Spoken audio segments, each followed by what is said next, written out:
আমি সুকান্ত। আজ আমি তোমাদের রায়মার্টিন প্রশ্নবিচিত্রা থেকে নবম শ্রেণীর ইতিহাসের 14 নম্বর মডেল সেটটি সলভ করে দেখাবো। সেকেন্ড ইউনিট টেস্ট 14 নম্বর মডেল সেট।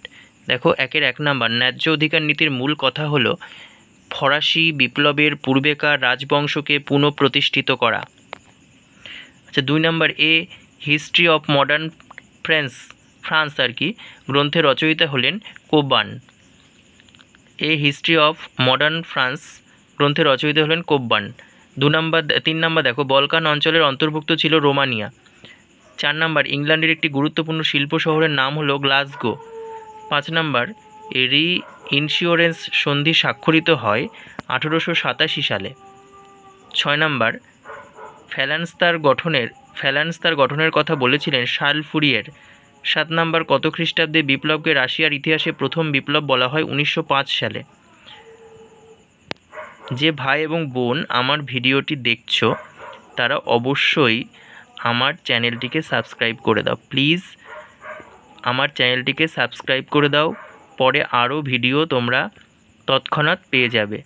অনুগ্রহ করে বলছি, আমার যে চ্যানেলটি তা তোমরা সাবস্ক্রাইব করে দাও, প্লিজ প্লিজ প্লিজ। আচ্ছা দেখো, 8 নম্বর দেখো, 1932 সালে জার্মানির প্রেসিডেন্ট ছিলেন হিন্ডেনবুর্গ।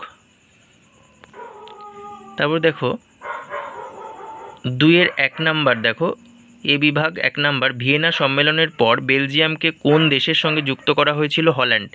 2 নম্বর, সুয়েজ খাল খননের প্রধান স্থপতি কে ছিলেন? ফার্দিনান্দ দা লেসেন্স। 3 নম্বর, কোন ফরাসি সেনাপতি মার্নে যুদ্ধে জার্মান বাহিনীকে পরাস্ত করেছিলেন? জোফে। আচ্ছা, সত্য মিথ্যা দেখো, বিয়ের 1 নম্বর, লুই ফিলিপ বুর্ব রাজবংশের রাজা ছিলেন। মিথ্যা, এটা সত্য হবে অর্লিয়েন্স রাজবংশ। 2 নম্বর দেখো, ওয়াটার ফ্রেম আবিষ্কার করেন জন কে? এটা মিথ্যা, সত্য হবে আর্করাইট। 3 নম্বর দেখো, আভান্তি পত্রিকার সম্পাদক ছিলেন মুসোলিনি। এটা সত্য। তারপরে দেখো, সি এর বিবৃতি, 1 নম্বর বিবৃতি, শিল্প বিপ্লব উপনিবেশের সম্প্রসারণে সাহায্য করেছিল। এটা ব্যাখ্যা নাম্বার 3 হবে, শিল্প বিপ্লবের ফলে উৎপাদিত পণ্য সামগ্রী বিক্রয়ের জন্য বাজার দখলের প্রয়োজন পড়েছিল। 2 নম্বর বিবৃতি, প্রথম বিশ্বযুদ্ধের পর জাতিসংঘ প্রতিষ্ঠিত হয়। এটা ব্যাখ্যা নাম্বার 1 হবে, বিশ্বশান্তি প্রতিষ্ঠা করার জন্য। 3-1 দেখো, মাতসেনির সঙ্গে ক্যাভুরির আদর্শগত কী পার্থক্য ছিল? এটা পেয়ে যাবে রায়মার্টিন সহায়িকা বইয়ের 146 পেজের 31 নম্বর কোশ্চেন। 2 নম্বর দেখো, কোন দুটি প্রদেশকে কেন্দ্র করে প্রাশিয়া ও ডেনমার্কের মধ্যে যুদ্ধ হয়েছিল? স্লেজুইক ও হলস্টিন, এই দুটি প্রদেশকে কেন্দ্র করে যুদ্ধ হয়েছিল। 3 নম্বর, আলজেরিয়া ও আবিসিনিয়া কাদের উপনিবেশ ছিল? ফরাসি ও ইটালির উপনিবেশ ছিল। আলজেরিয়া ফরাসির আর আবিসিনিয়া হচ্ছে ইটালির। আচ্ছা, 4 নম্বর, ত্রিশক্তি আতাত কবে কাদের মধ্যে স্বাক্ষরিত? 1907 সালে ইংল্যান্ড, ফ্রান্স ও রাশিয়ার মধ্যে স্বাক্ষরিত হয়।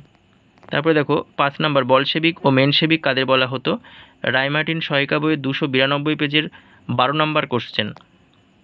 6 নম্বর দেখো, উড্রো উইলসনের 14 দফা নীতি যে কোনো দুটি শর্ত লেখো।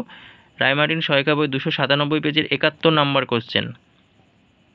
সলভ করে নাও, পাশে তোমরা লিখে নাও, কোশ্চেনগুলোর পাশে পেজ নাম্বার লিখে নাও, খুবই সুবিধা হবে পড়ার সময়।